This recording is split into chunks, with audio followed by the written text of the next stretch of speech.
Hi guys, welcome to day 14, and today we'll be learning about the weather app, and we'll be continuing with building the rest of the features that we had learned.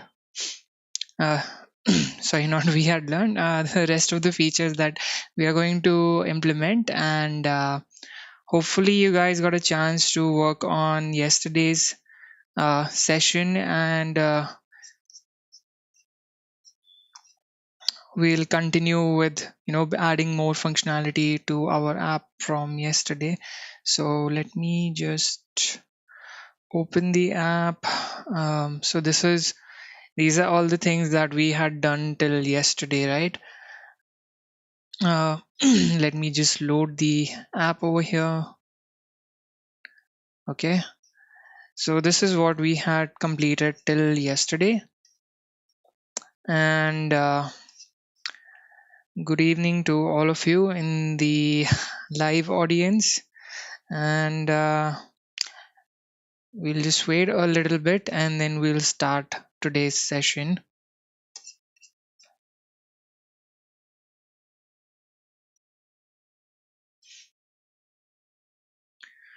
All right.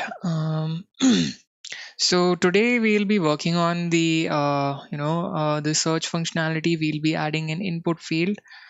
We'll be we'll use an API so that whenever we are typing something, it will search and show the list of all the cities which match the search, and we'll fetch the information based on the city that we are selecting. Then we'll be finishing off the 5-day forecast part. I mean, that is what we'll start with first, and we'll fix up the timing information for this as well. And then we'll move on to the search functionality, and in the end we'll try to see if we can do something else. There's a surprise part for you guys. So let's get started for today. So what we want to do is let's fix a couple of things first. So I hope the you guys are able to see the screen clearly, right? Font and everything is visible to you guys. Let me know in the comments. And good evening to all of you in the chat.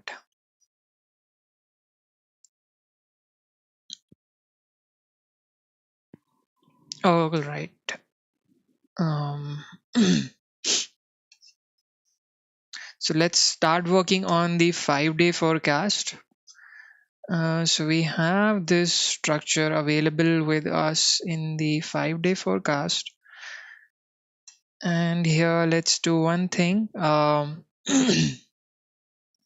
Let's wrap this entire section. These articles, let's put them inside a section. And we'll use this as a container for these elements, and we'll display them as grid items. So let me give it a class 5-day forecast container. Okay, and let's move this inside over here.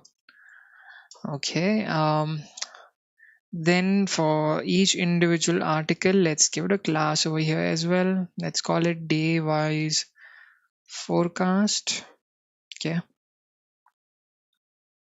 and we'll change these tags to h3. They seem to be slightly big.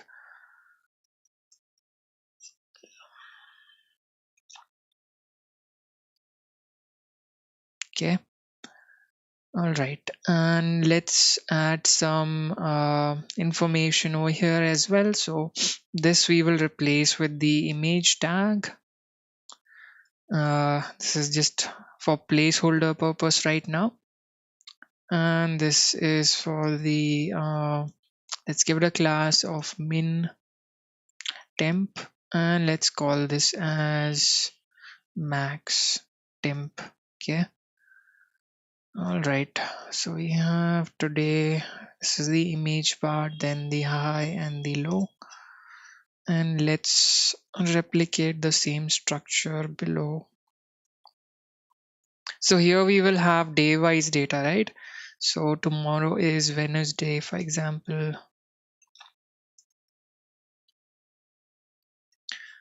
and that day's information. So we want to display this in rows, right? Each day is will be represented by a row, and it will have multiple columns. So let's work on the styling for this.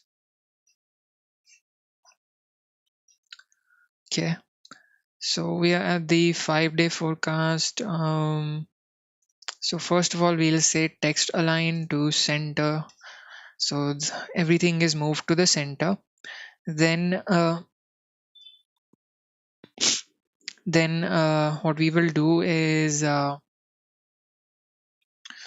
for the container that we have created, this it should show these as rows, right? So let me copy the class name for this, and we'll write a selector. We'll say 5-day forecast, and within that we want to target the day wise forecast. We want to say display grid. Okay, then we want to say grid auto flow to rows. All right, so each of these is now taking up, if we inspect this, let me docs this, let me get rid of this.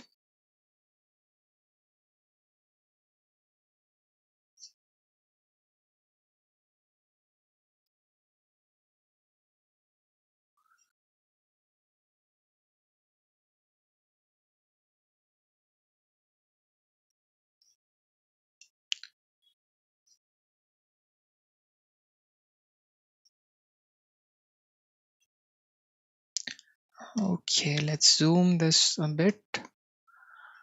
All right, so we are at this level, right? And if we turn on the day wise forecast, we want to target this class, day wise forecast container.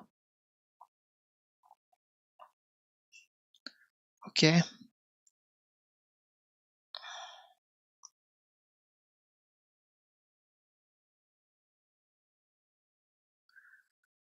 all right, so this is a grid, right? So all of these are now coming in rows, and these elements itself we want to divide in columns, right? So what we will do is we will target this individual element over here. Let's pick up its class. So we have 5-day forecast container, and then within that we want to target day wise forecast. Even that will be displayed as a grid. And what we will use a grid template to define the rows and columns. So this is a shorthand property for which combines grid template columns, grid template rows, and grid areas, all of them together. So we'll just specify the rows. So we'll set the rows to auto. Then for the columns, we will say repeat, and we want to display these four things, right? The day, the icon, the low, and the high for the day. Okay, so we'll repeat 4 columns, and each of them will take up a fraction of available space like this. Then let's do one thing. Let's give a gap, and let's use spacing regular over here. And what we want to do is we want to place the items in the center, right? So they are centrally aligned like this. So over here you can see that this is what that individual grid looks like, right? And then what we want to do is we want to target the min and max temperatures within these within the day wise forecast, right? So we will say Let me just copy this and let's target these elements, low and high, right? So we have given them a class mintemp, and similarly let's give it a font size of regular. Okay, and let's increase the font weight and let's use semi bold. All right, and similarly for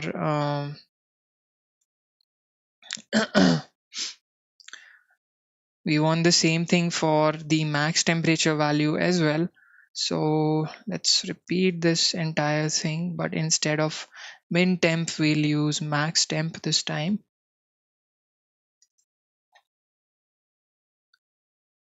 All right, so both of them are appearing in this bold kind of a shape, and we'll just show 3 characters of the day. We don't need to show the entire day, so something like this. All right, and then what we will do is to indicate the low temperature. Let me just copy this tile over here, and for this part we will reduce its opacity and just set it to 50% so that it appears slightly grayed out, so that the user is able to distinguish between the two temperatures. Okay, and let's fix this heading over here. Let's call this as 5-day forecast like this, and let's do one thing. Let's give this so let's give this a class as well. Let's call it icon, and we'll add the styling for icon as well.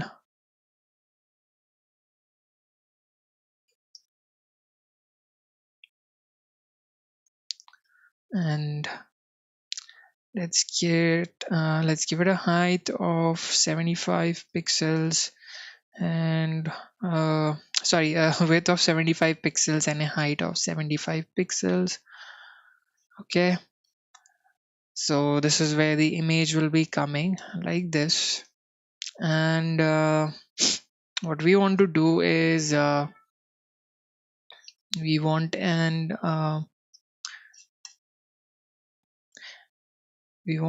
this text to appear capitalized. I think we'll look at that a bit later on.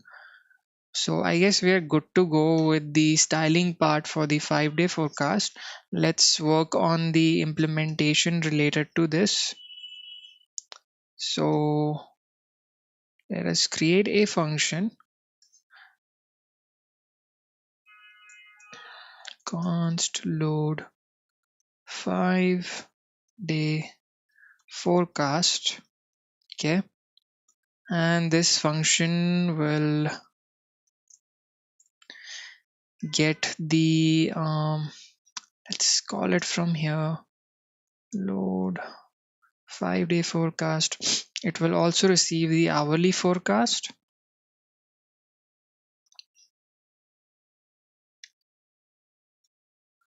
Okay, and let's take a look at this structure once again and figure out the fields that we need.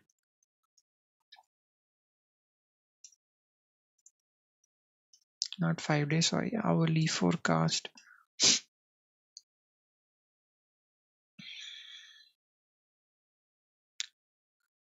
And okay, so we were already logging it, but anyways, so we need this date text field basically to figure out which day it is. Then we need the icon to show the image over here, and the low and the high for that particular day, right? So, and another thing is that we have multiple entries for a day, right? So you see over here 4th October, 6 p.m. Then the next one is 4th October 9 p.m. Then we are moving on to the next day, and there are multiple entries.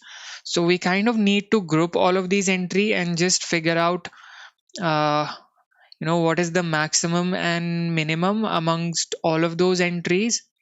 And so we'll just group them by days. Okay, we'll group all of this information date wise, and for doing that we'll make use of the map object, which is built in JavaScript. So let's see how we can do that. So let's say we have a day wise forecast. That is what we need to do. We need to group all of these entries into day wise. So let's create a function, calculate day wise forecast, and we'll pass it the hourly forecast.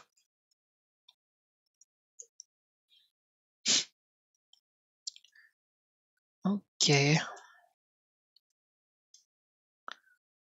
so const calculate day wise forecast. It receives the hourly forecast,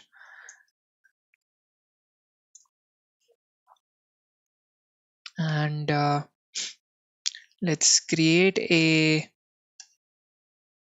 function over here. We are creating the function, and we'll make use of the map object. So let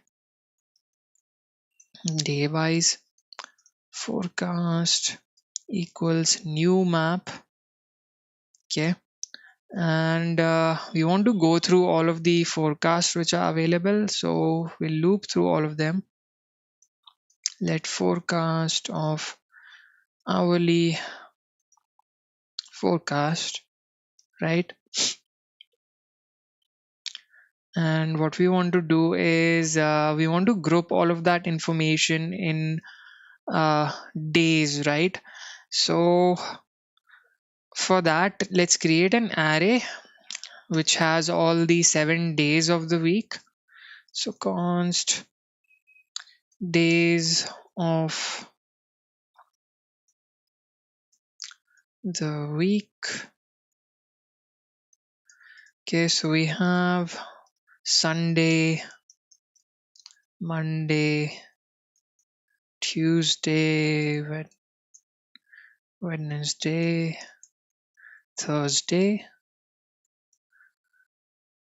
Friday, and then Saturday, like this.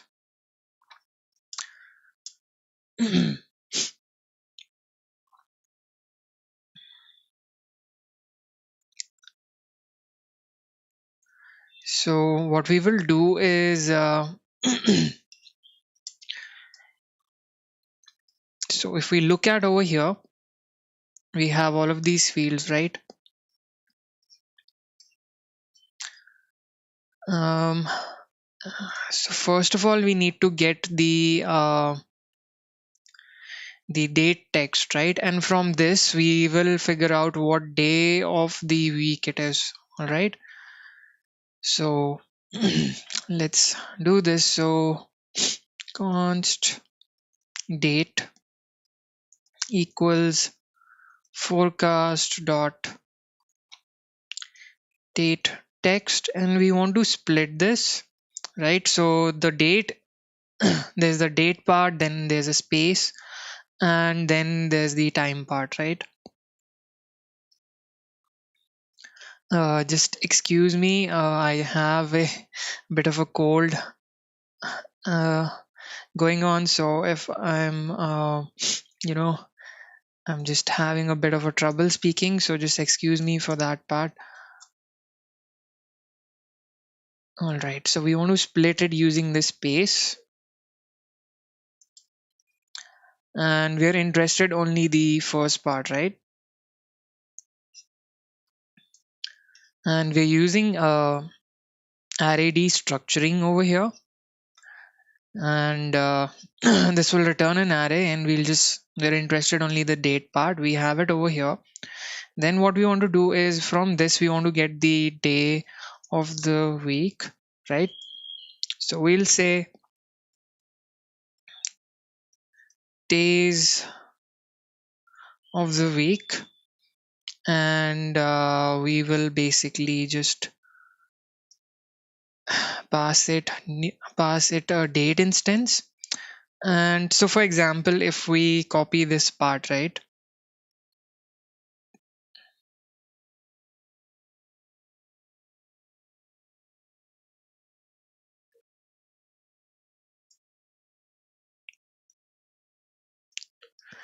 and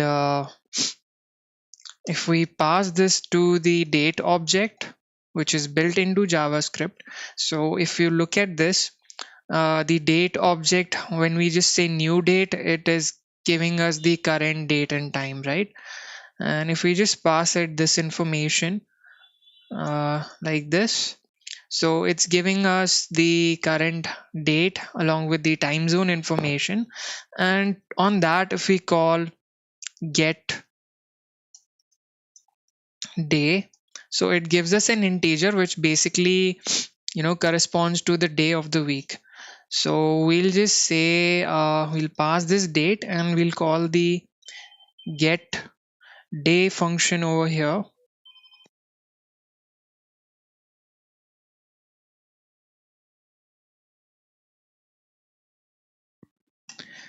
Yeah, so we'll just call the get day function here. So this should give us an index, and using this index we'll figure out which day of the week it is. Okay, and let's uh, log this to the console. Okay, wait, I'm in the wrong place. Yeah, so day of the week. So we can see that we are getting all the days of the week as we are looping through all of the forecasts. So Tuesday, Wednesday, Thursday, Friday, Saturday, Sunday. All right. And so we have the day of the week. And what we want to do is we will make use of the map which we have created over here. And we'll check within this map if the day wise forecast has the key for the day of the week. If it already has that information, we will just update it. If it doesn't have, then we'll create a new map. Okay, so we will say day wise forecast dot set day of the week, and the value for this would be, we'll just add the entire forecast object over here, right? Actually, we'll create an array. So we'll just say forecast because we have an individual entry, right? So each forecast entry represents an item from this array, right? So we'll just add that particular entry associated with that date. Then next time when we're looping across it, and if we already get an entry, what we want to do is we want to extract that entry. So we'll say let forecast for the day, and that is equal to day wise forecast dot get day of the week. So we get the entry for that day. This is an array, right? So we're pushing an array over here, and what we want to do is if we find another entry, we want to basically append that new forecast to this existing forecast, right? So we'll say forecast for the day dot push the forecast that we're looping through. So that this way we have all of the forecasts. And then what we want to do is we want to say day wise forecast dot set. We want to update this.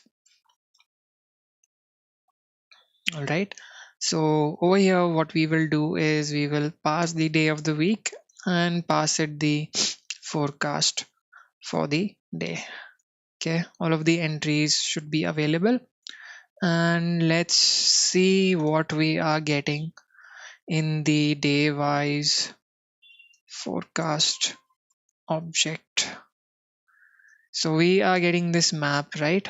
So we are getting all of the entries day wise. So Tuesday, Wednesday, Thursday, Friday, these are all the entries. There's a key and a value pair. So we have grouped all of the forecasts day wise, and their individual entries are present over here, right? So this objective has been achieved. Then what we want to do is we loop through all of these, okay, and make it available in this format that we need over here to display the information. So for let key comma value, so you can see that this is basically, if we expand a particular entry, right, a map is nothing but an array of arrays, right? So each individual entry is like this. So this represents a particular array element, and then within that the first item is the key and the second part gives us the value, right? So we have the key and the value. So let me just show you what I mean. So if we take let me add a breakpoint over here.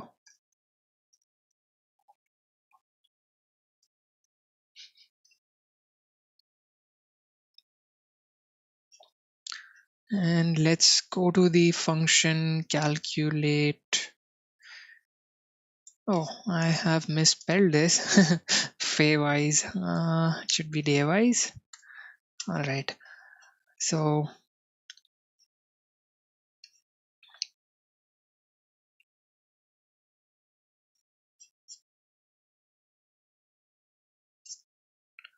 let me comment this out.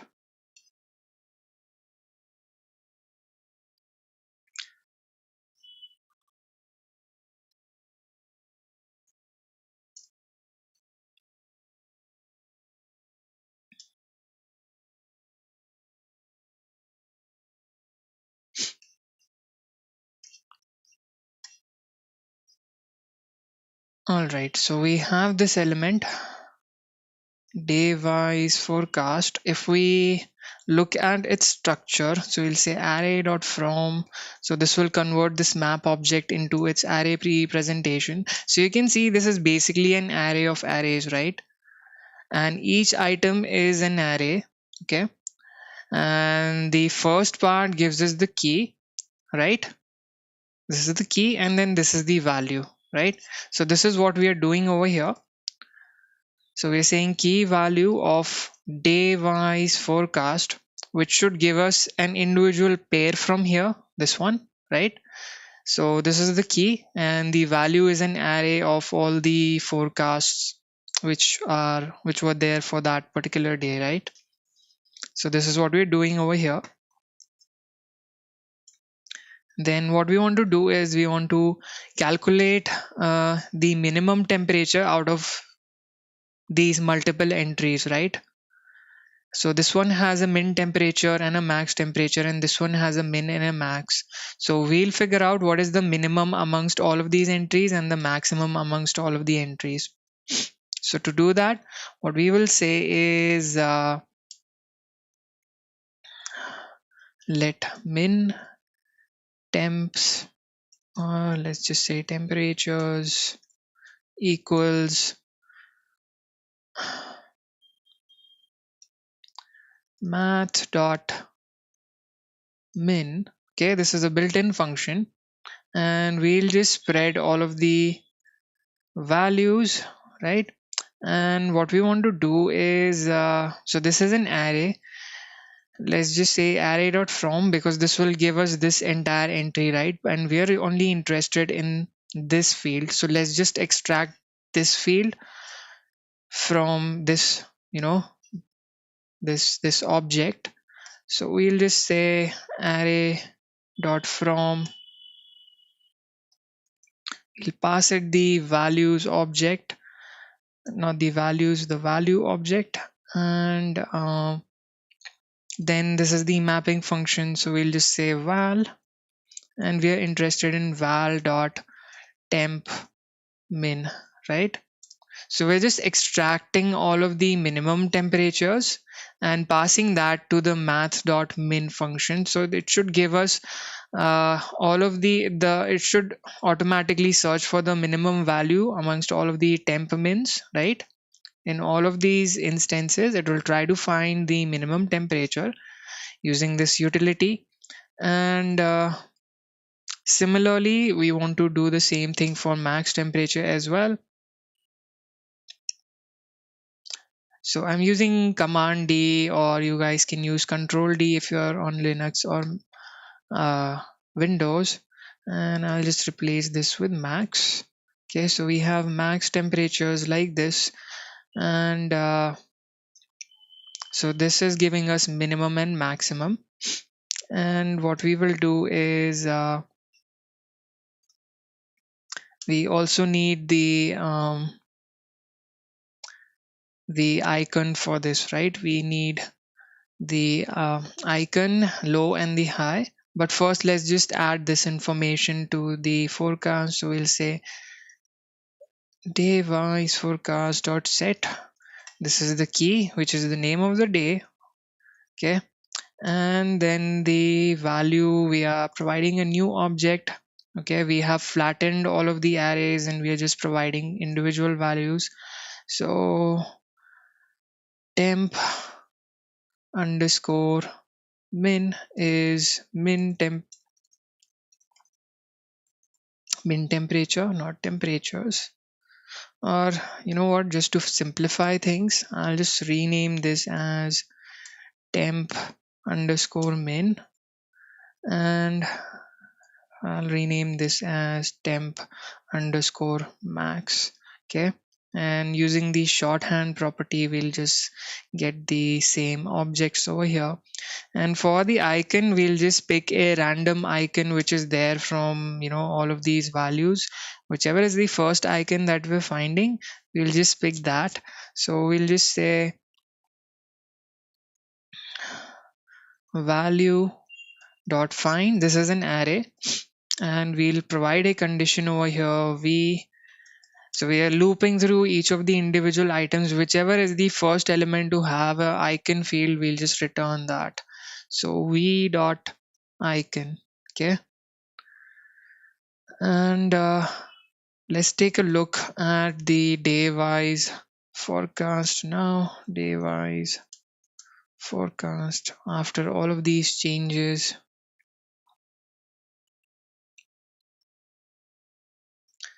So we have it like this. We have the key, then we have the value, which is the minimum temperature, maximum temperature, and the icon, right? Hang on a sec. So icon is coming as an object, so I need to return the icon over here, right? This is giving us the entire object. Within that, we'll just pick up the icon field like this, and this should give us the icons value, right? So we have icon, min, and max temperature. Now let's use this information to dynamically populate these fields, and let's return this day wise forecast from here. Now this is available in this object over here.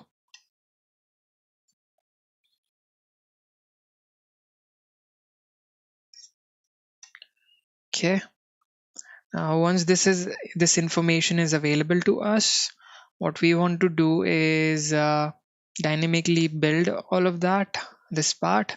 So we'll get the container element. So const container equals document dot query selector. So the container for this is this element, right?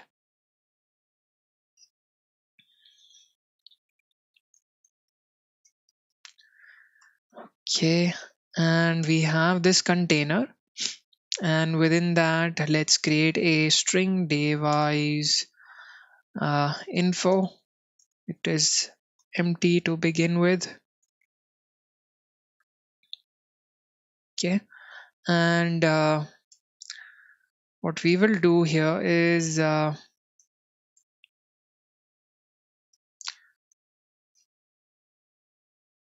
we will say array dot from.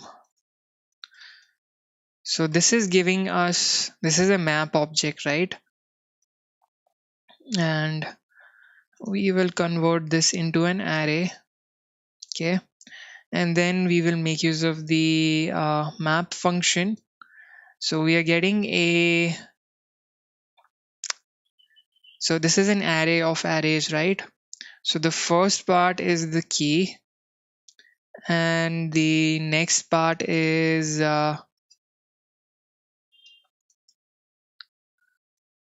again an array which has the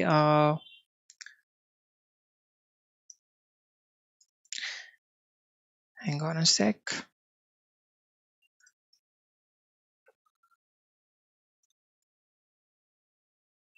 So this should have the information which is the value, right? And then we have the give me a sec, actually let's just look at this structure over here.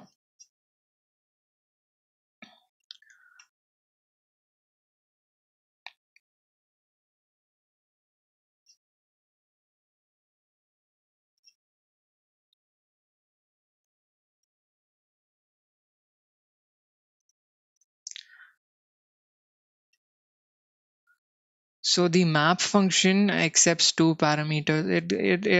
It gives us a callback function which has the value and the index, right? So the value is this part. Okay, and we're getting the signature over here. The value is an array and the index is a number. Okay, so we're getting two items over here. So we're getting the key and the value. So this is the day, and then this is the value. So within this we have the max temperature, the min temperature, and the icon. This is what we are extracting from the value. And then the next part is the index, right? So this is what we are getting as a callback parameter inside the map function. Let me expand this slightly. Okay, and what we want to do is we want to check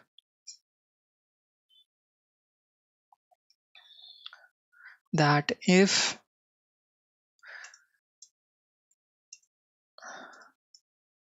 index is 0, right, we want to show this as today.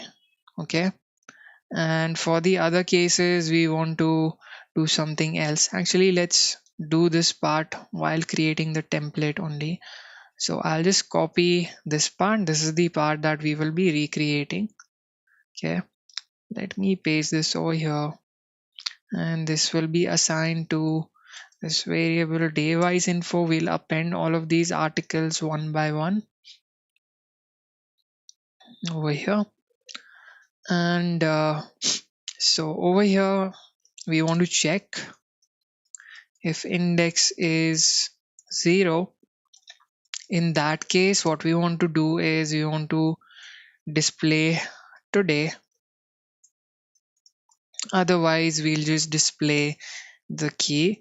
Actually, instead of calling it as key, let me call it as day so that it's clear to you guys.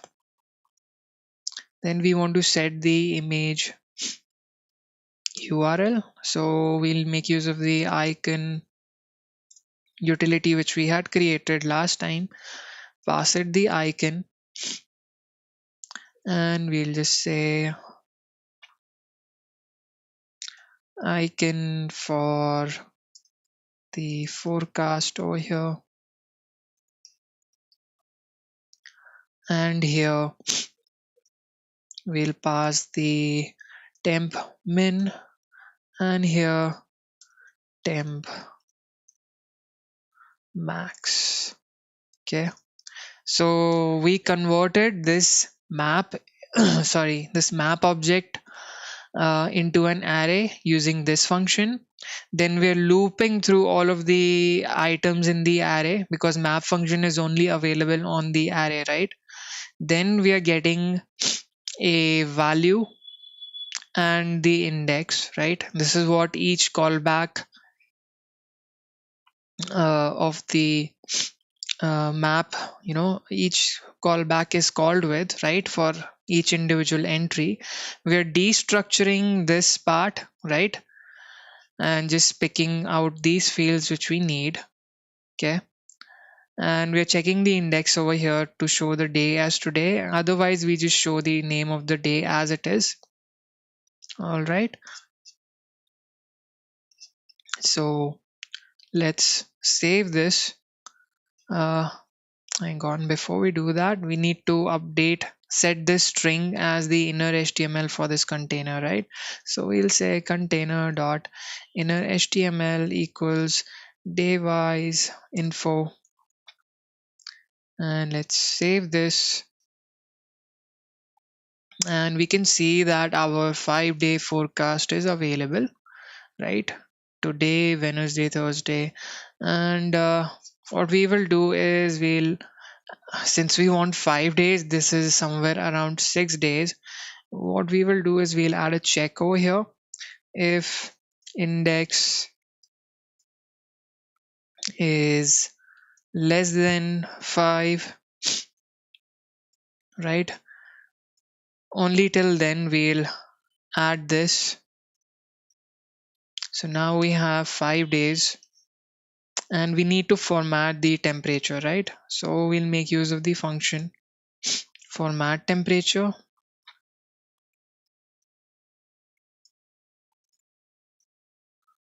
and format the temperature values. Okay, so we are getting all of these in degrees, and let's fix the styling for this a little bit. So the icon has been taken care of. Let me just check.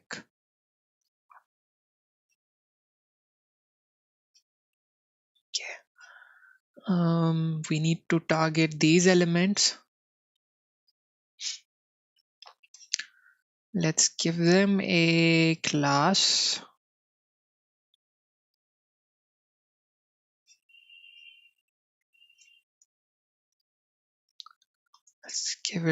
Let's call it day. And what else we want to do over here? We want to add the styling for this. So I'll just copy this, replace this with day. And here what we will say is we want to do text transform. We want to capitalize all of these, right?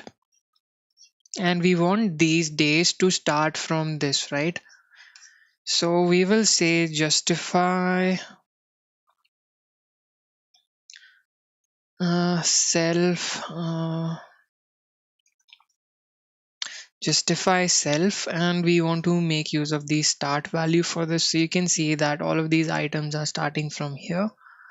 And for the max temperature, we'll do something similar so that this extra spacing has been taken care of.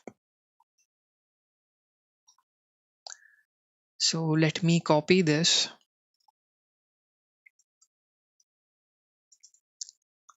and we'll say justify self, and we will say end over here.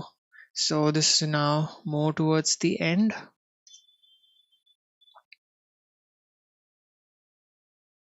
Okay, so I think our 5-day forecast is looking good. Now let's move on to this part where we wanted to fix this, the time part for this. So what we will do is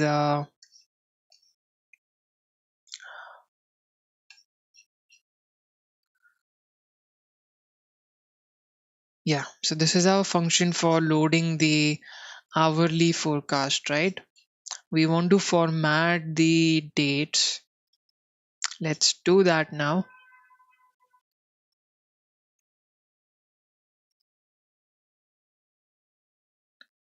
So the first entry that we are showing over here, we want to show the current, the current value, which is over here, whatever is the current time right now. We want to show an entry with the text now, and this same information, right? Whatever is the weather right now, that entry should be shown first, and then the rest of the entries should be shown, right?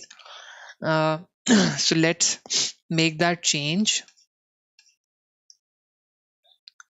So let's pass this another information from here. We'll pass the current weather as the first parameter, and then what we want to do over here is we want to just pick up certain fields from there.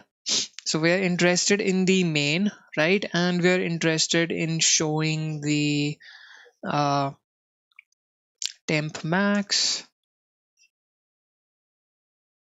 Actually, we don't need the max temp, we just want the temperature field, right? And let's call this as temp now, because we are already using all of these fields here, right? So I've given it an alias. And what else do we need? We need the icon which is available in the weather, which is an array, and from that we need to pick up the icon. Since this is also being used here, we'll just call it as icon now.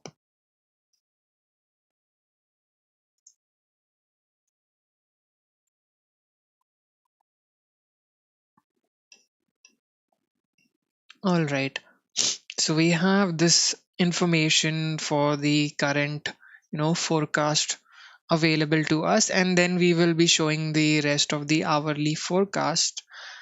So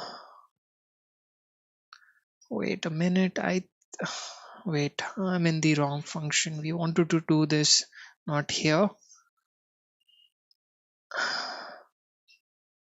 but here.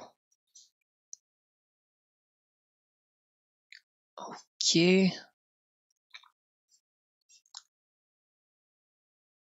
right. Then what we want to do here is that let's create a, so we have this inner HTML string available with us, right? So I'll copy the same structure from here, and the first entry will be of the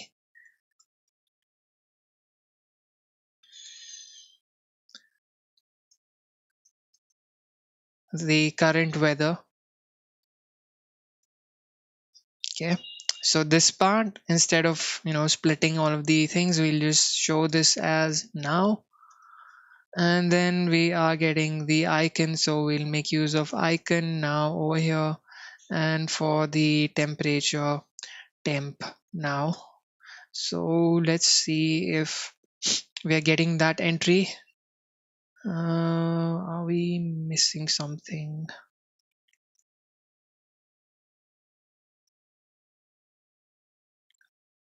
So we're getting this text article like this.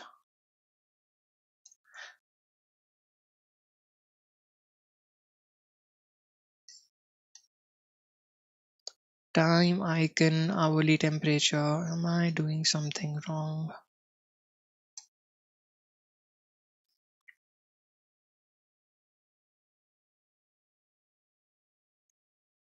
Okay. All right. So I guess it was some formatting issue. I just, removed these spaces and fixed everything. So you can see we have this entry for now. Its icon and the temperature. So this two temperatures are matching. Then the first entry, since that is related to the current temperature, it is somewhat around that 3 hours around that. Let's get rid of that. So we'll just pick from the second entry which is coming, and then we'll go on to the 14th one.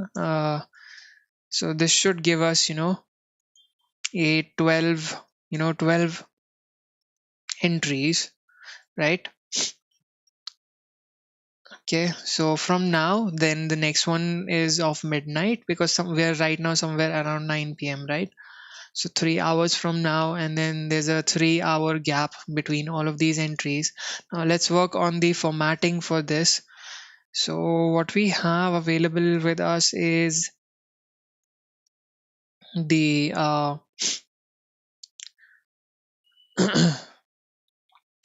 the time formatter, right? We can format using international dot datetime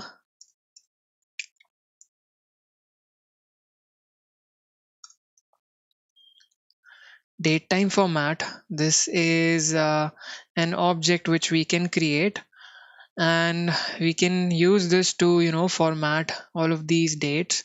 So what we will do is we will say uh, so the first part that it accepts is the language in which you want to format. So we want to format it in the English language, and then we have some set of options over here. So we want to format it in 12 hours, right? So this is the 24-hour format. Instead of that, we'll pass it the 12-hour format and set this flag to true. And we're only interested in showing the the time part. So what we will say is we'll say hour, and we'll just set it to numeric. So there are two possible values, either 2 digit or numeric. We'll just use numeric. Let's save this in a variable. So const time for matter equals this thing. And what we want to do here is we want to format this date text, right? So let's take a look at one of the date texts, which is this. And if we go to the console, and if we say new date over here and pass this string to the constructor, it is giving us the date object. So this is today's date in my time zone, and the time which is specified over here. So this information is available to us. We pass this to the we format this particular date. So this this international dot datetime format, this allows us to format a date object. All right, so we are just interested in the time part right now. So that is why I have only selected the fields which are relevant to the time entry. Okay, so let's format this date. So instead of doing all of this split and all, let's get rid of this, and we'll just say time formatter dot format, and we pass it the instance of the date. So we'll say new date and hit txt. Let's save this, and we'll see how the date is formatted. So now it's showing us the time in you know in the 12-hour format because of this. And if we use 2 digit, so it shows us like this. you know so earlier it was just 3 a.m, now it is showing us 03, then 06, and so on. So whatever you prefer, you can use that. I am going with the numeric one so that it is only showing us a single digit. So that is how you can format the the hourly forecast. And the first entry is for now, and similarly the remaining entries are there. So is this bit clear to you guys?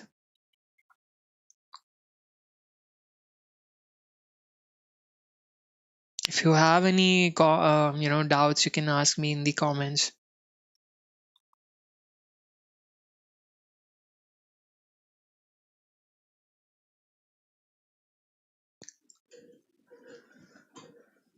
All right.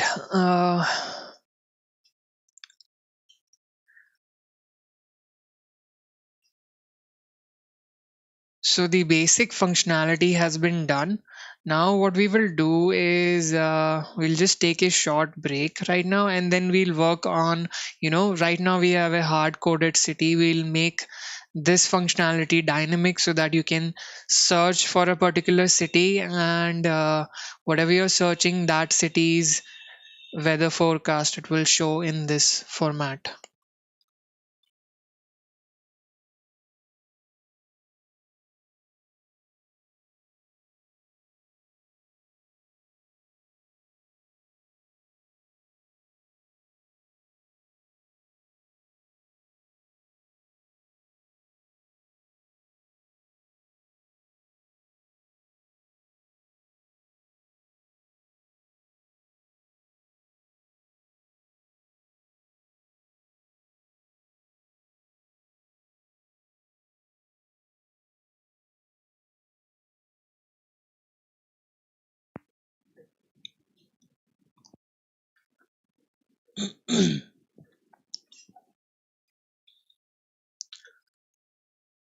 And those of you who are in uh, so I was going through the comments. Some of you are saying that uh, a few of them have gone to, you know, gone to exhibition or something. Yeah, might be possible, or they're celebrating a festival today, which is there. So, so we have Ram Navami today. Uh, I guess they might be celebrating that. Anyways, we are not bothered about the number. We are here to learn things, and those of you who are interested in learning, focus on the concepts which I'm teaching you. Don't worry about which theme I'm using, don't worry about which font I'm using. I suggest you focus on the concepts. You'll find out what theme or font I'm using by the end of the, boot camp.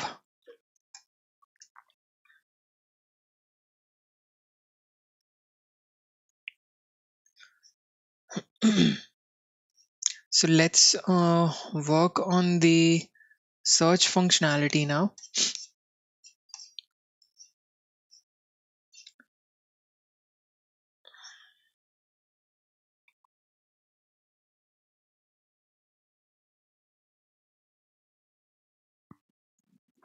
So what we want to do over here is we want to add a, you know, let's create a input tag which is of type search. Okay. And associated to that is a, um, let's give this a name, search, and let's give it an ID search as well. And let's make use of a data list tag, data list. Okay, it's not auto completing. Anyways, data list. We'll set the ID to cities. We want to show the list of cities over here. So if you don't know what a data list control is, let's take a look.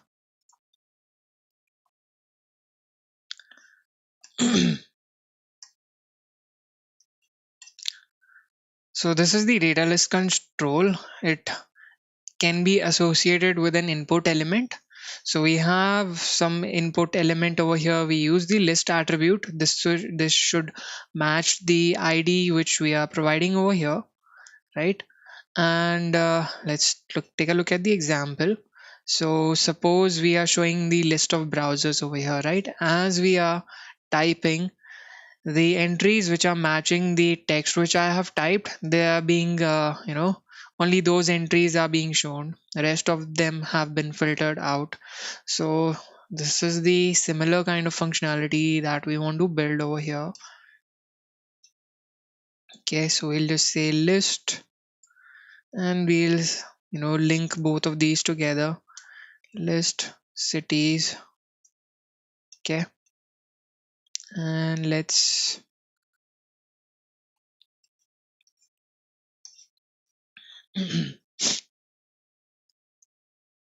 let's give a placeholder over here. Search cities or search city like this.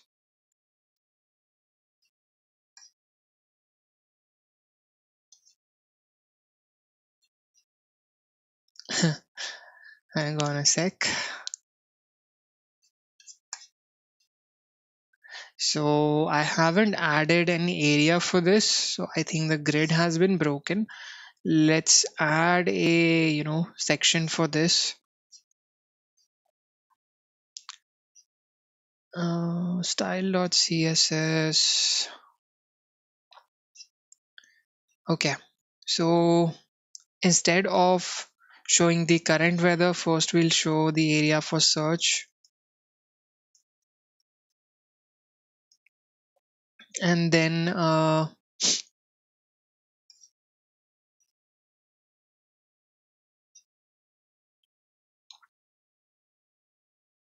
let's wrap these in an element form tag, for example.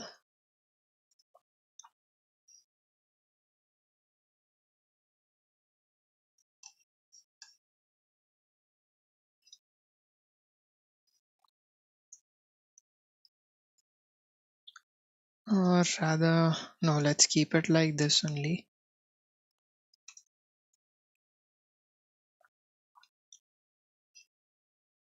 Okay, and so we have given this, we haven't defined, okay, there's this ID attribute.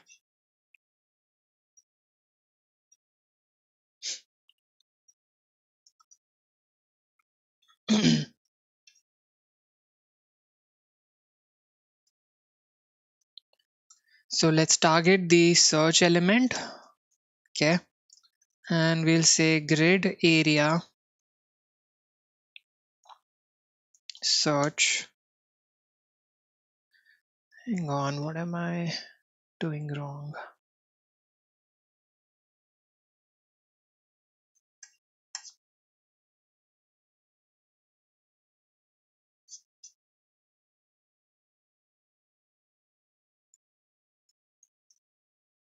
Okay, I haven't closed the data list tag, right? That's why it was breaking. Okay, so earlier we didn't have this area. If we do not have this, this kind of breaks the entire grid and it shows up over here. So let's add that back. We have defined a grid area for this, so this should show up in the search section, right? And let's style the input element. So we'll say search grid area is like this. Let's give this a font size, which is the font. Let's use large font size. Okay, and let's give it a border radius, which is regular, and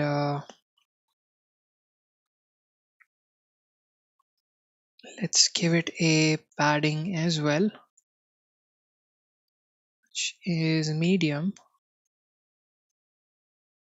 Okay, so looks good, right? As we are typing, since we have used input type search, we are automatically getting this cross, which we can use to clear, right, whatever we are typing. And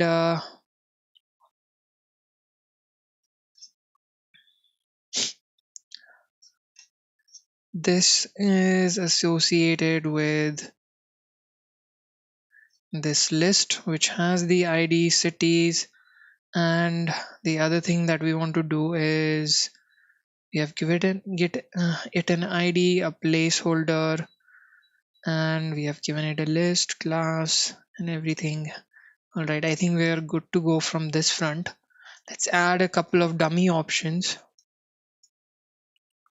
So for example, Pune,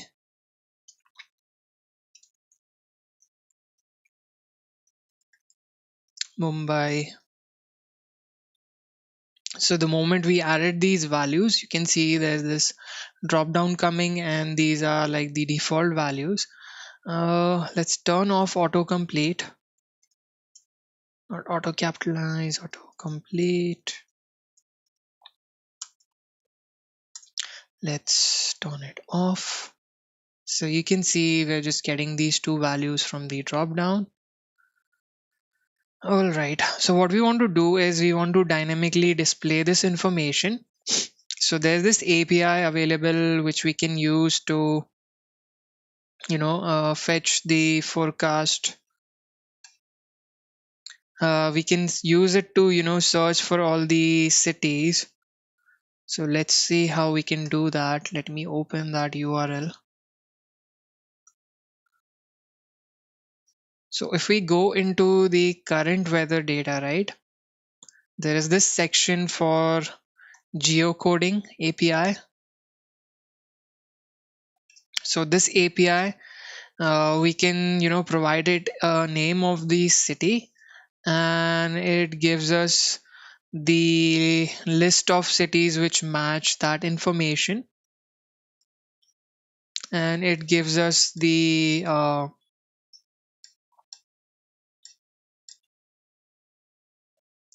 coordinates and some information related to the cities.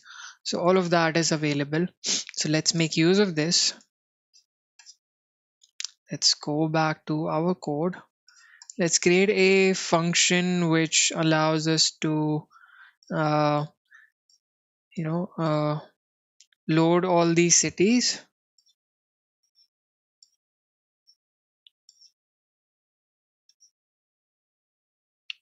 All right, so const get cities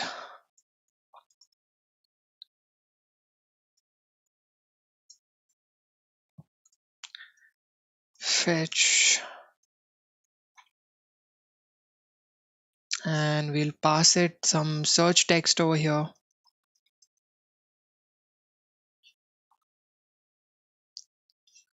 All right, let's format this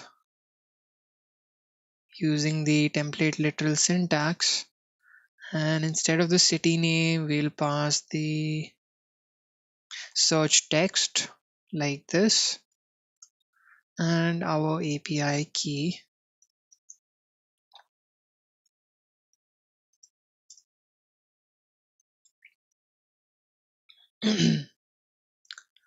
So we'll wait for this.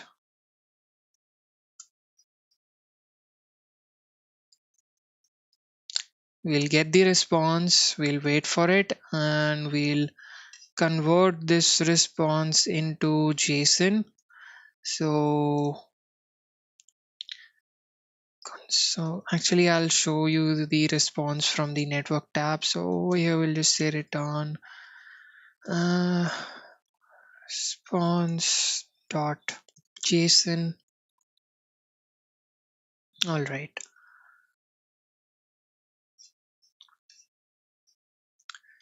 So I'll just call this over here with some let's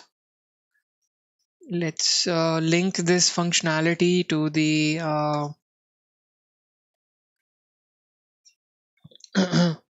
to the input that we have created over here, right? As we are typing whatever we are searching, it should look for all the cities with the matching search, right? So we'll come to this part over here, and we'll say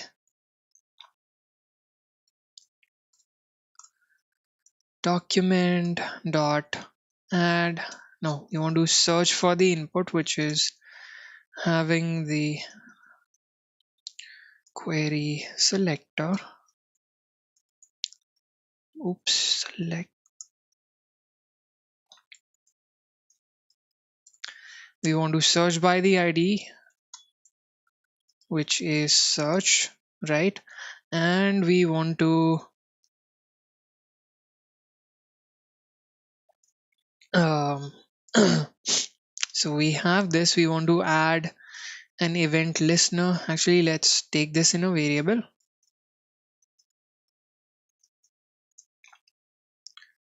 because we'll need it later on as well. So search input dot add event listener. We want to listen to the input event, and when that happens we want to basically do something. So let's create a function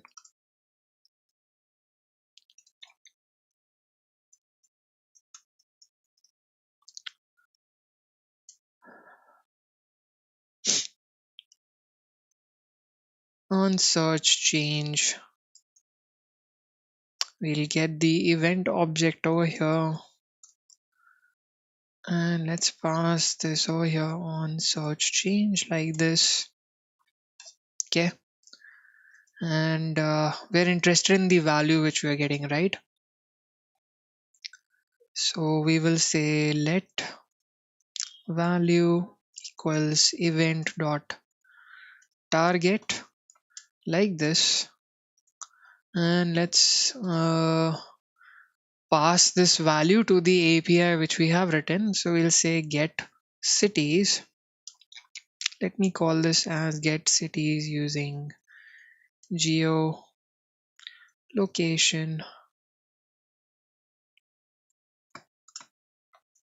Okay, because this is the function which we have written, it's coming from their uh, geolocation API, right? I think I made a mistake over here.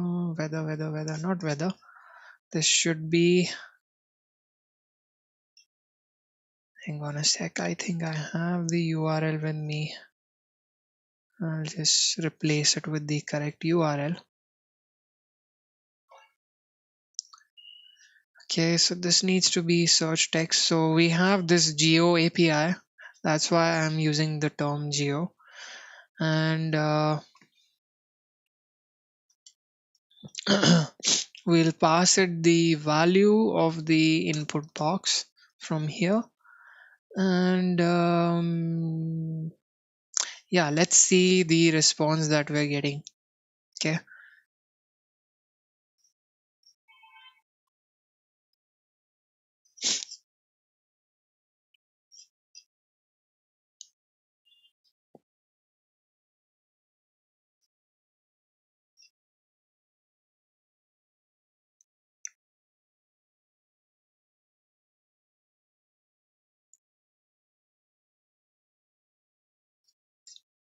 Yeah, this was the documentation I was talking about, the geocoding API. Sorry, I took you to the wrong place. So this is the one that we can make use of, direct geocoding. And here we are just querying on the name of the city.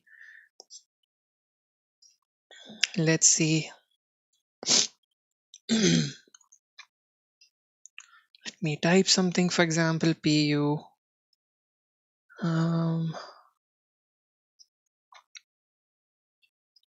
Is this updated?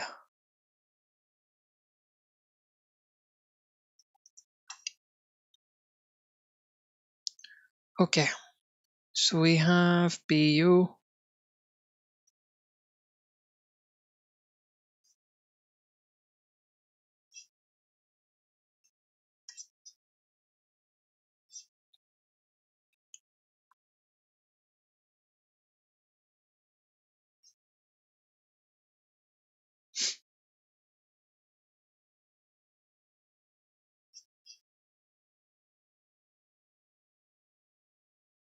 So we're getting some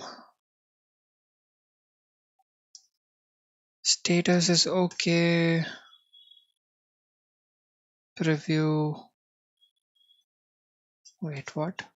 So there's no city with the matching text like that. So we have an entry for Pune, right? So there are multiple entries available. Okay. So for the previous values, just like PU, for example, okay, so now there's a response. I think I had typed something for which there wasn't a response. So we are seeing over here, we're getting multiple, cities with the matching name, their country and their latitude and longitude and the state they are part of, right? So across the world, there might be many cities which have the same name, right? So it's giving us all of those cities with the matching name. And if we look at the function over here, we're limiting the result to 5, just 5 of the matching, 5 of the matching entries. If you want, you can target more entries. So let's make use of these values to dynamically create the options for the data list. Okay.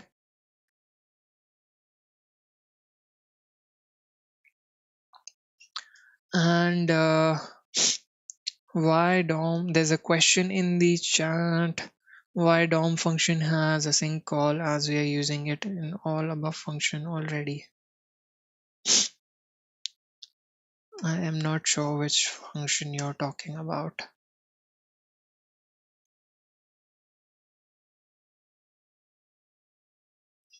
Yeah, I haven't logged it over here yet. So when I start using it, when we get the actual result, I'll add a sync and await for this. Now, another thing is that we don't want that as we are typing every character, there should be a request which is being triggered. This is not very performant. So we'll add a functionality known as debounce. What that basically means is that as we are typing characters, the once we have finished typing, we'll wait for a certain delay and then the request will go over here. If you see, as we're typing a character, every time we type a new character, we are sending a new request. So in terms of performance, this isn't very good. So what we want to do is, we want to take certain time. Once the user has finished typing, then we will send off, a single request. So let's implement that functionality. It is known as the bounce.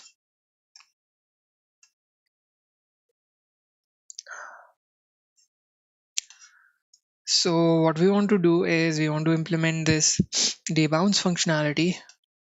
Let's create a function, call it as debounce. I'll implement this and then you guys will understand it a bit better. This gets a function, a callback function, and let's pass that function reference over here, and let's create a timer.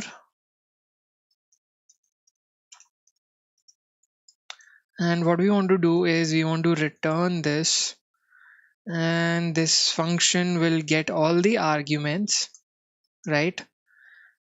So we are creating a closure over here, and what we want to do is we want to clear the timeout first. If there is an existing timeout, we want to clear that. So we'll use the set timeout functionality to basically add that delay, so that as the user is typing, uh, we'll give a certain delay, and once the user has finished typing, that delay will get over, and then we'll issue the request. So we'll use set timeout over here. So set timeout returns a timeout ID, which we are assigning to this variable. And every time a key will be pressed, this function will be called. Whatever is the existing timeout, which is going on, that timeout will be cleared and a new timeout will be created.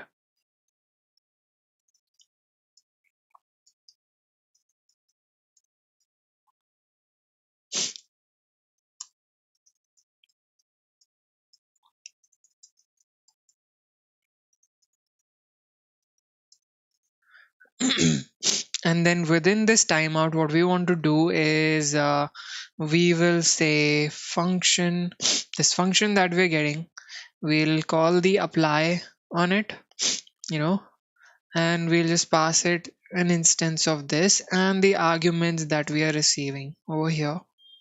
Okay, and let's give it a timeout of say 500 milliseconds. And over here what we want to do is uh, instead of you know we'll give this function reference to this function. So we'll get const debounce search equals debounce.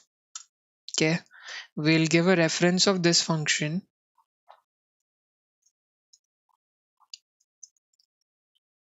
on search change, and we'll call this with the event. So whatever are the arguments that this function was getting, that this function needs, this will get. Okay, instead of calling on search change directly, we'll call this particular debounce search functionality. So debounce search like this, we'll pass this. So this will be called instead of this, and this is giving us a callback. This is returning us a function in turn, right? And what this will do is basically call this on search after a delay of 500 milliseconds. So let's see this in action so that you guys will understand better what is going on. So as I showed you earlier, we were typing a character every time and a search request was being triggered. Now what happens is I have typed 3 characters, right? Is there an error? Timeout is not defined. Okay, so yeah, let's go to the network tab. As I'm typing a key, it's waiting, you don't see multiple requests over here, right? Earlier, without this, we were seeing one request for each character that we were typing, right? We don't want that. What we want is as the user is finished typing, then the request should go. So this is what this debounce function is doing. Okay, so for each key press, this debounce function is being called. So let me log this over here.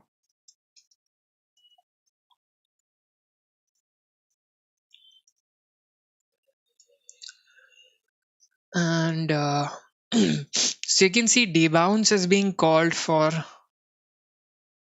every, you can see this over here. And let me also add a log. So we'll say data being fetched.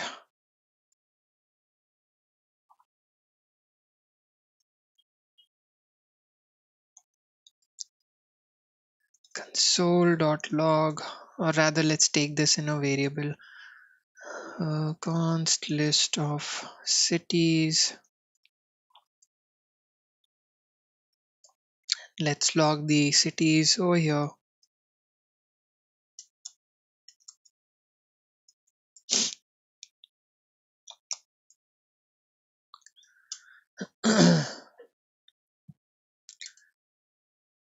So now I am typing PUN for example, and you can see in the network that only one request has gone, right?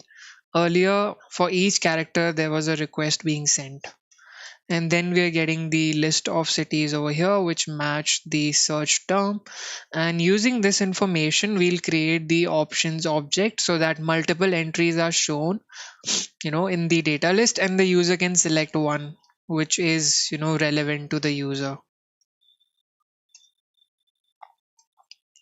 So there's a question in the chat. I'll cover that question during the after this session in the Discord channel. All right, because we have a little bit of functionality to do, let's focus on finishing up that first, and then we'll work on the other things. So we have the list of cities with us. Okay, and then what we want to do is let's create options. So let options equals empty string.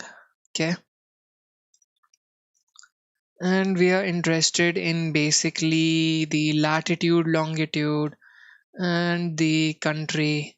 So basically all of these fields, let's just take all of them. Of list of city, so lat, longitude, name, and the state and the country.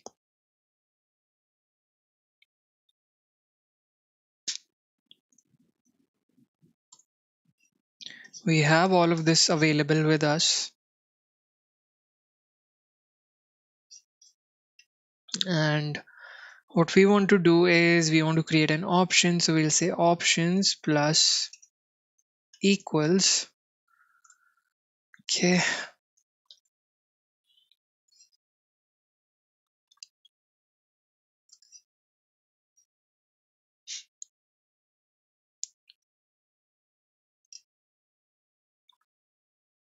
so we'll show the value over here as a combination of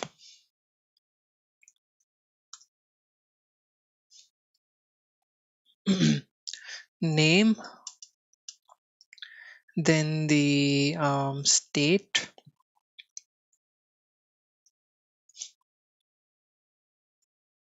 and the country, like this.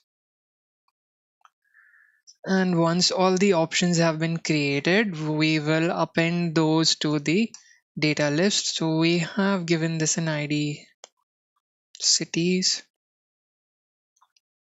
So document dot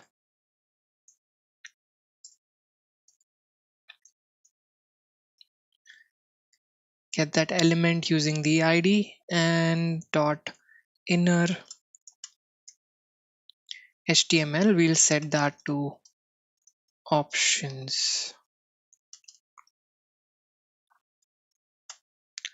like this.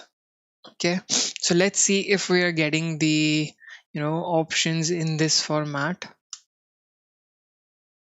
Okay,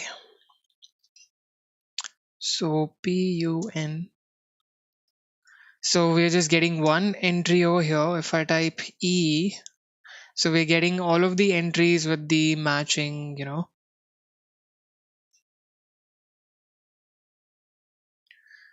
with this, where all the cities with the matching text, and the user can then select one basically. All right. So what we want to do is we want to store the coordinates associated with the city, right? So we'll define a custom attribute over here. Let's call it as data uh, city details. And what we want to do is we want to, stringify this information. We'll store the latitude, longitude, and the name of the city over here. Okay. So for example, PUNE, and then if we inspect the elements of the data list, so we have this data city details custom attribute like this available, which has this stringified information, right? Latitude, longitude, and we are seeing the value over here like this. So next thing that we want to do is we should select a value, and that value based on this value, whatever selection has been made, will pass the latitude and longitude information to the current weather data API, so that it shows that particular city's information. So let's make that update.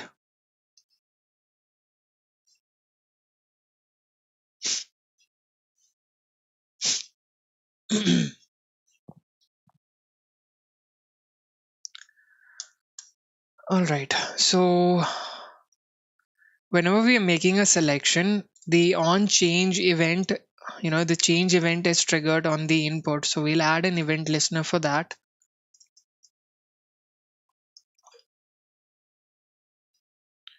Okay, and let's create a function which handles that functionality on city selection, or rather handle city selection.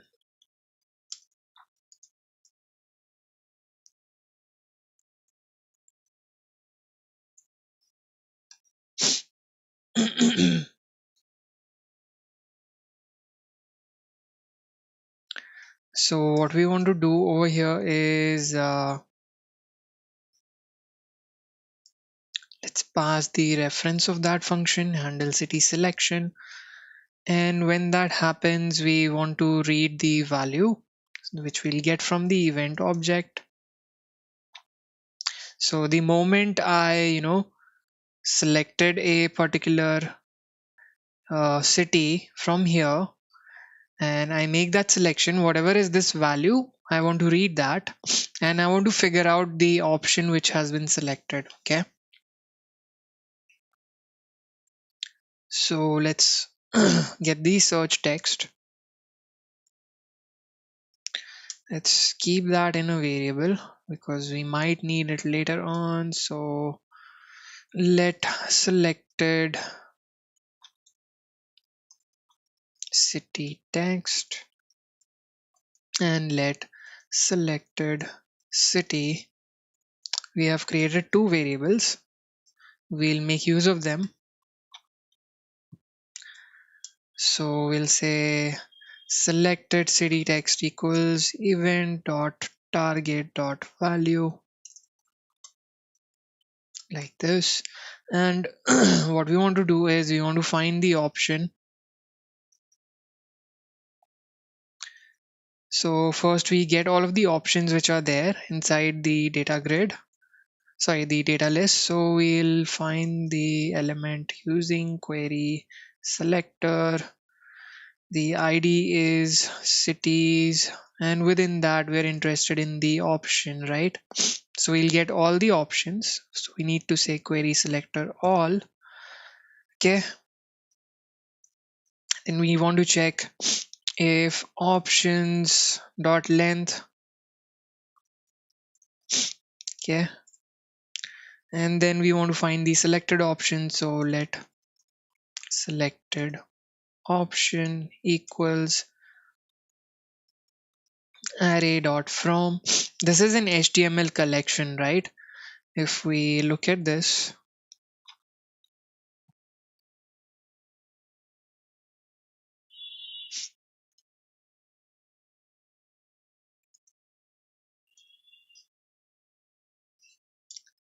so pun for example, I need to make a selection, this one. So you can see that the change event was called. Hang on. Is this handle city selection?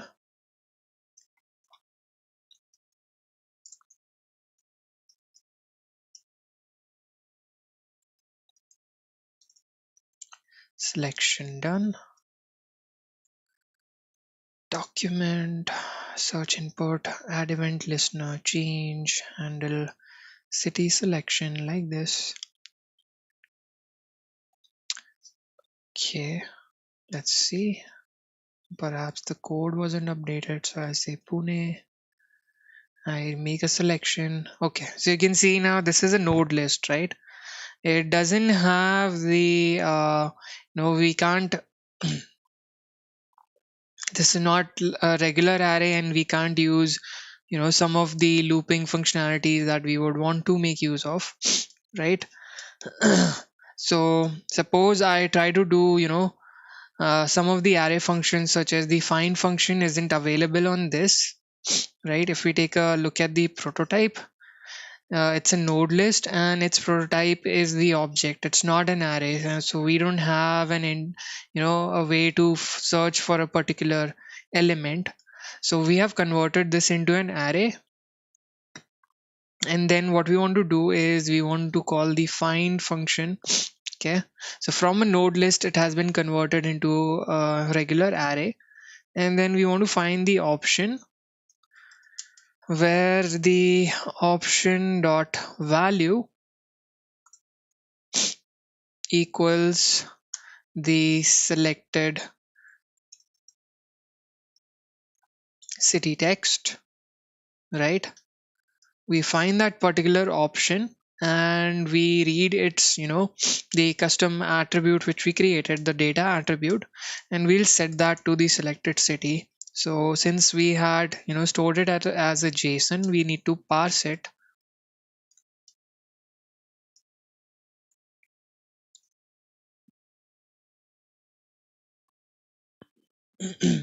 So we'll pass the selected option and we'll get the attribute,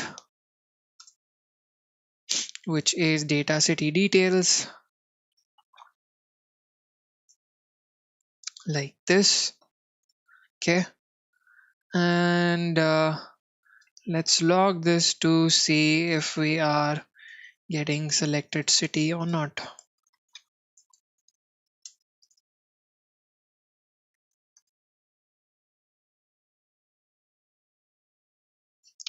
So we can see that selected city is available. We are getting the latitude, longitude, and the name of the city, right?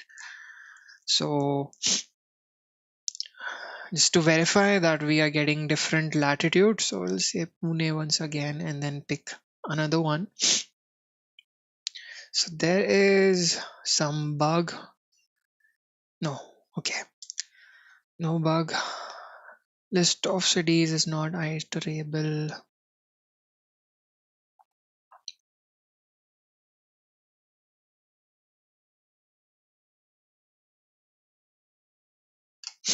Yeah, so we might be getting this error when no items are being returned. So we need to add a safeguarding condition whenever this is cleared. We don't need to make an API call.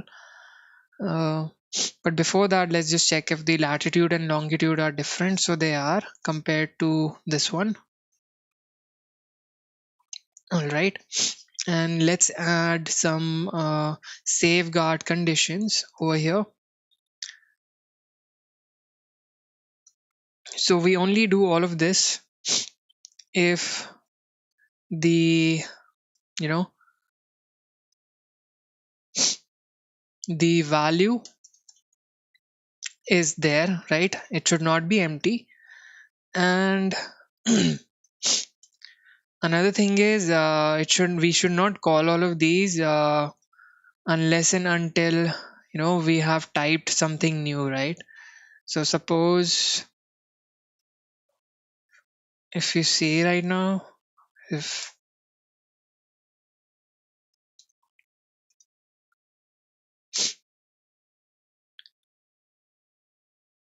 so if we make any modifications to this and it is the same text as before, we should not proceed with the API call.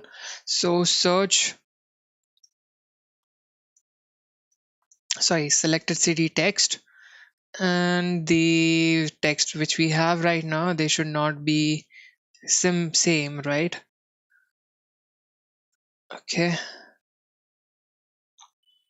When this condition is true, only then we should go ahead with this part of querying the data and building the options. So let's do that over here, like this. And another scenario that we want to target is that if the city or the value that we have over here, if that value if there's no value, right, in that case what we want to do is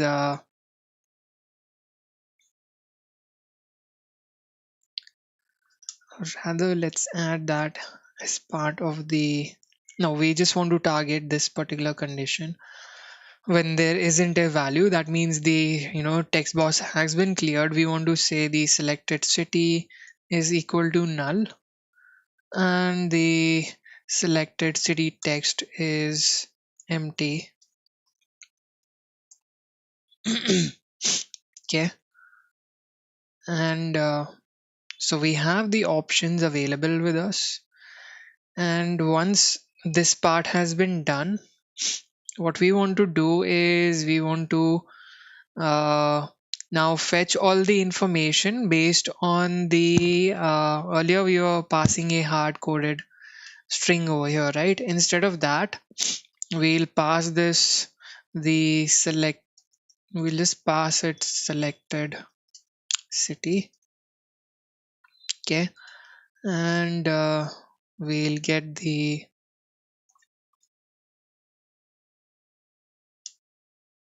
let's just get the latitude, longitude, and the name like this. And over here, let's get rid of this.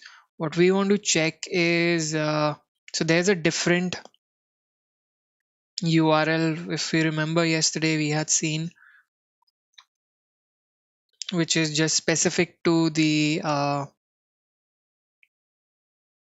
not this one, for the current weather data, right? It accepts a latitude and longitude. Right now we have that information available with us.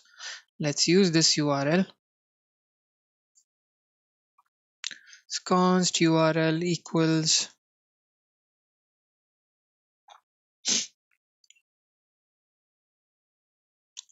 latitude, longitude, and the API key.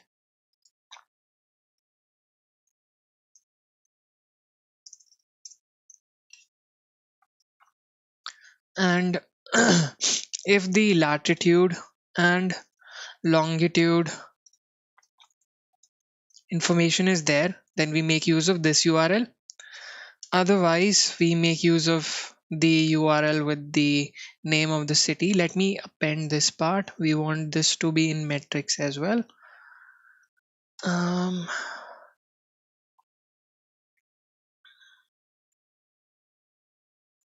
Otherwise, we go with the city, right?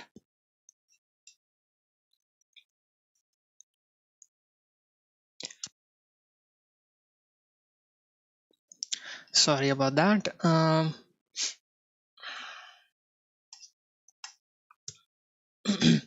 So we'll pass the URL over here like this, and let's make this call and the rest of the functionality based on the search text.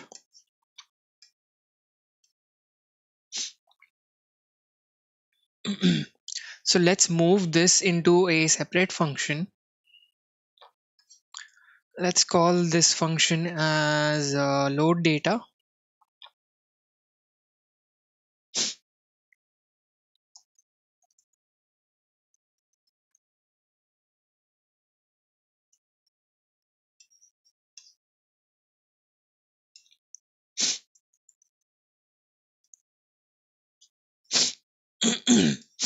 And let's call this load data once we have the city available, right?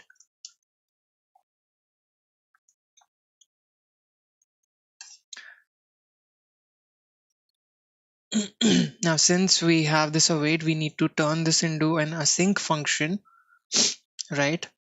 And we'll pass the selected city over here like this. And I think the rest of the things should work as it is. So let's see if this change is working as expected. All right. So right now you can see everything is empty. We'll search for Pune. We'll select this entry. Let's see. So cannot destructure latitude of undefined as it is undefined. Okay.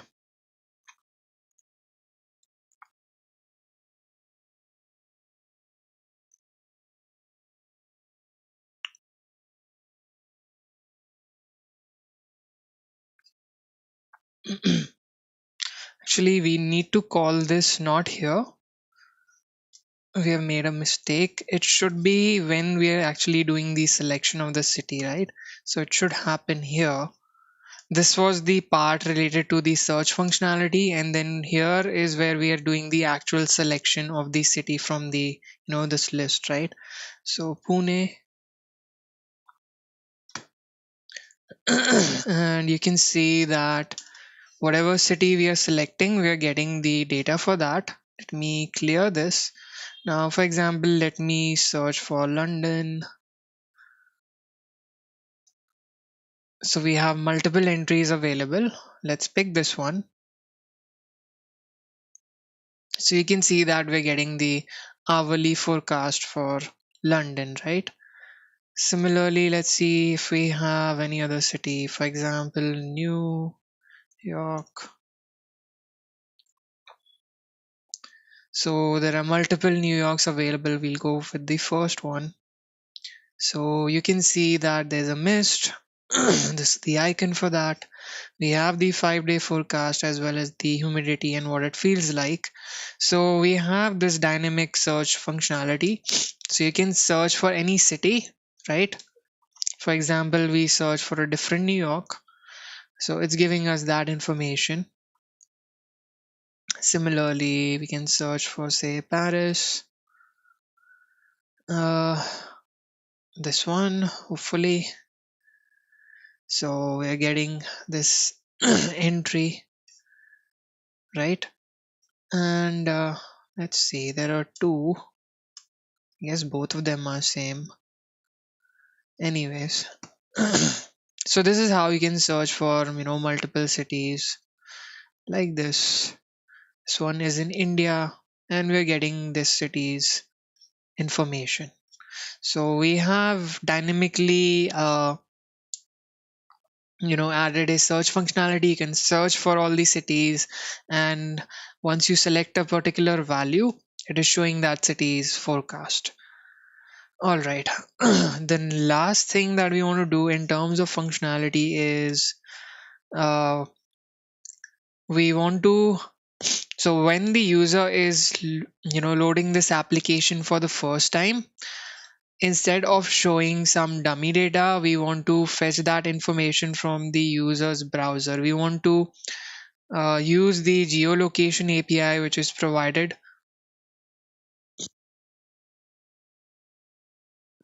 by the browser, and we'll find out the coordinates, and based on the coordinates we'll display the weather. Okay, so let's do that now. So let's create a new function. Let's call it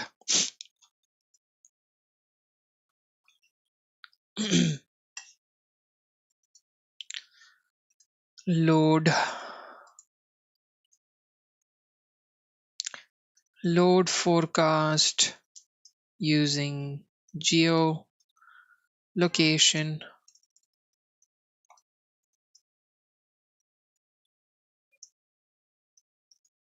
And what we will do here is we will say navigator. Okay, this is available, not navigator dot geolocation. Okay, so based on your location which is provided coming from your ISP, it gives us some latitude and longitude, and we want to get the current position using the geolocation object. This gives us a callback. Uh, so we will get the chord coordinates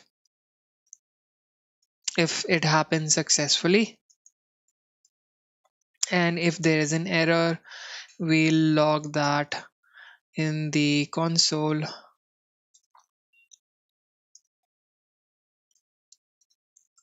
Okay, and if we are getting the coordinates, we want to get the latitude and longitude, right?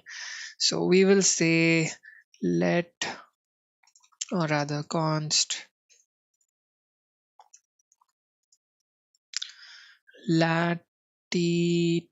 So these coordinate this object basically has latitude and longitude. Okay, let's just give them an alias of lat and lon. That is what our API is using. So we'll assign this from the coordinates that we are getting,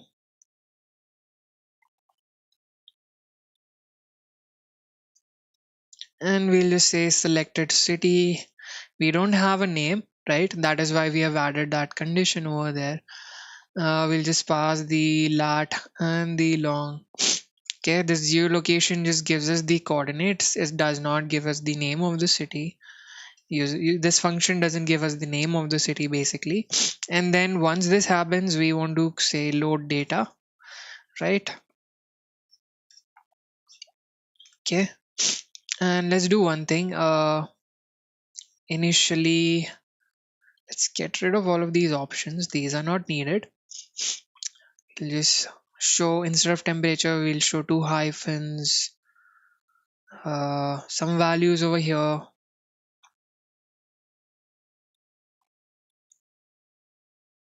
Let me comment this out. Instead of this, let's just show a paragraph here, which is basically we're just adding some placeholder text by default until all of the data has been loaded. Okay, let's get rid of this.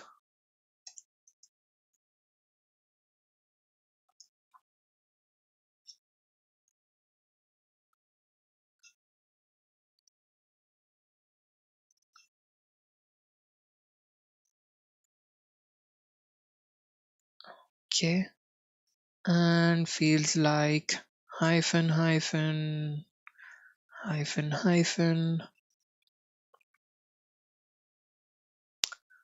Let's just set everything to hyphen so that everything is shown like this by default.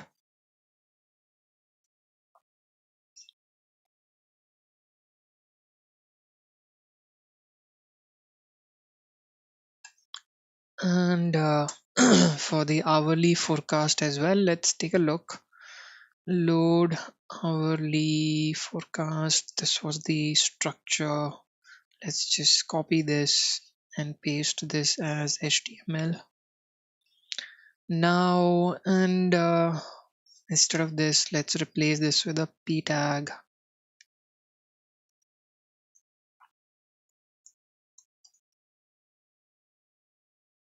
And here we'll just show some dummy value like this. So by default, it is like this. Okay.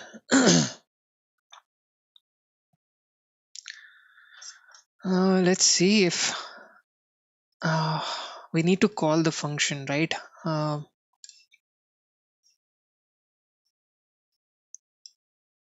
So we load the forecast using geolocation first.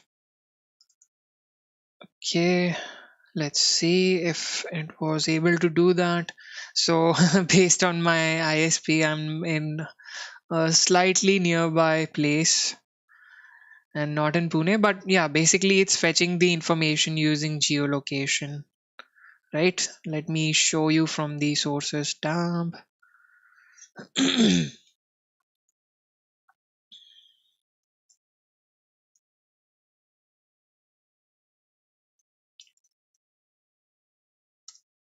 Not this one.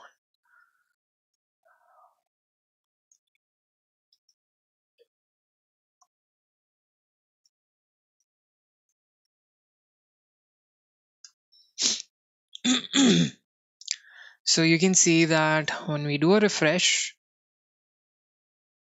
it's taking some time to fetch the information. Okay, it's getting the coordinates like this, latitude and longitude, right? And then we are basically setting the latitude and longitude to the selected city variable, and then we're calling load data, which is this function. So it gets the current forecast based on whatever we have passed over here, and then rest of the flow continues. And you can see that using your current location, whatever, wherever we are viewing this application, whatever is the user's current location, it should show that location's weather forecast.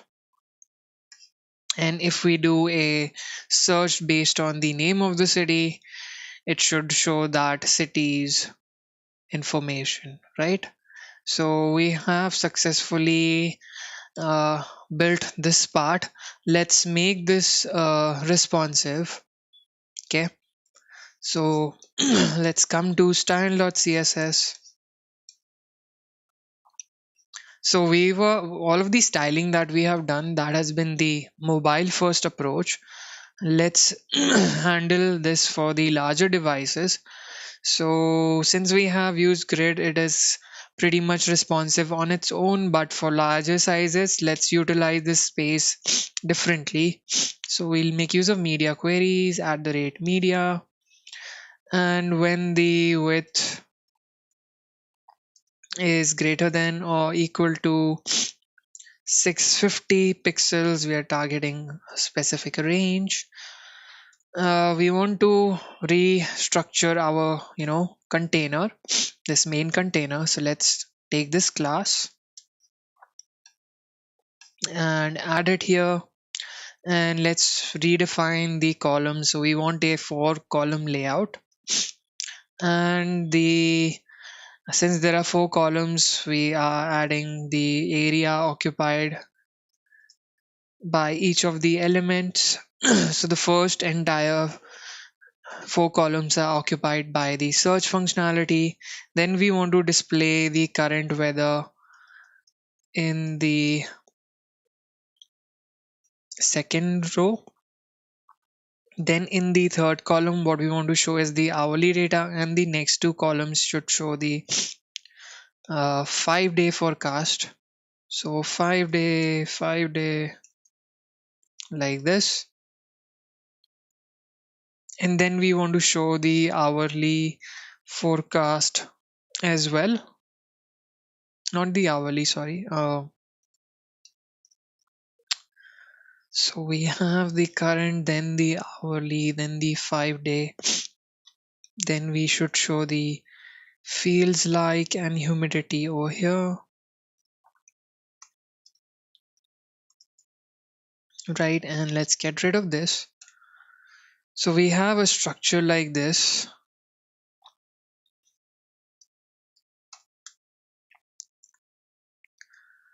And I guess this was common, we don't need this.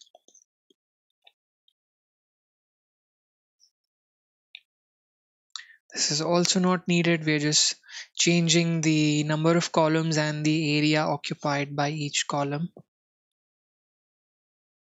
Let's save this and let's check the responsiveness. Okay, so we have added this media query, right? And we have given a fixed width to the body. Let's get rid of this. Instead, let's define a max width. So the body doesn't go beyond 800 pixels. And instead of margin auto, let's give a slight margin from the top as well. So we'll say var spacing regular. So we have this margin available. So if we look at the screen resolution right now, right, it is greater than 650 pixels. That is why it's appearing in this layout now. So on devices which are greater than 650 pixels, it will look like this, right? Let me enter the responsive mode.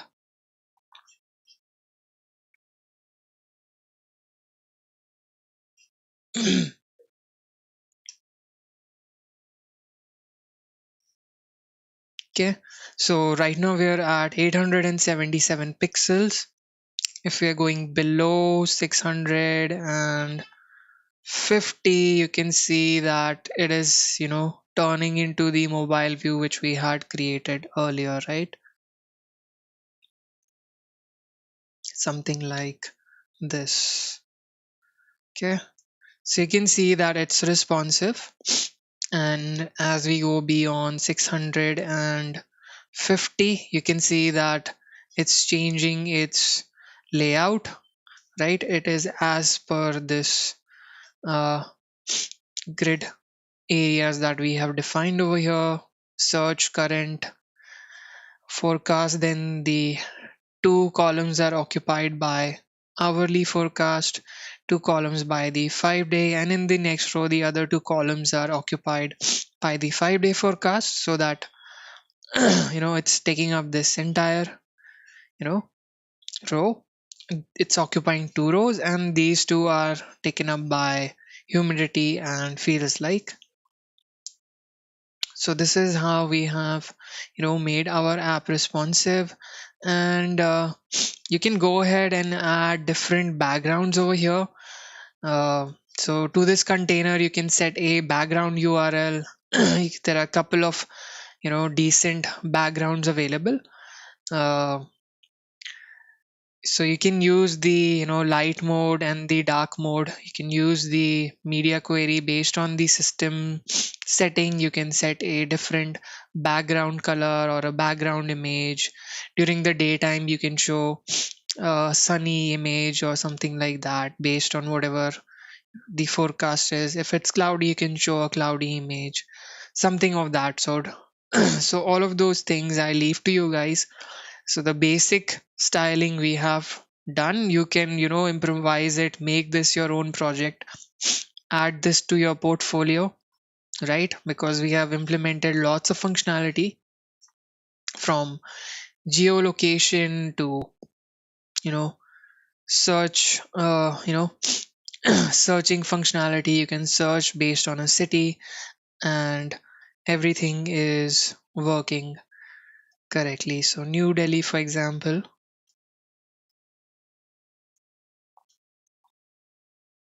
New Delhi in India. It's giving us the temperature for Parliament House. Uh, so yeah, this is the weather app. I hope you guys uh, you know enjoyed learning this app, and you can do rest of the styling on your own. I have shown you how to structure all the elements, fetch the data using an API, bind that data, build a search drop down which is controlled by the input, and use the geolocation API. So all of these things we have learned. Um in case you have any more doubts, you can come to the Discord session right after the stream ends, and we can go through all of your doubts over there. So thank you so much for joining this session, and I'll see you guys day after tomorrow. So till then, complete this app, add this to your portfolio, and I'll see you next time.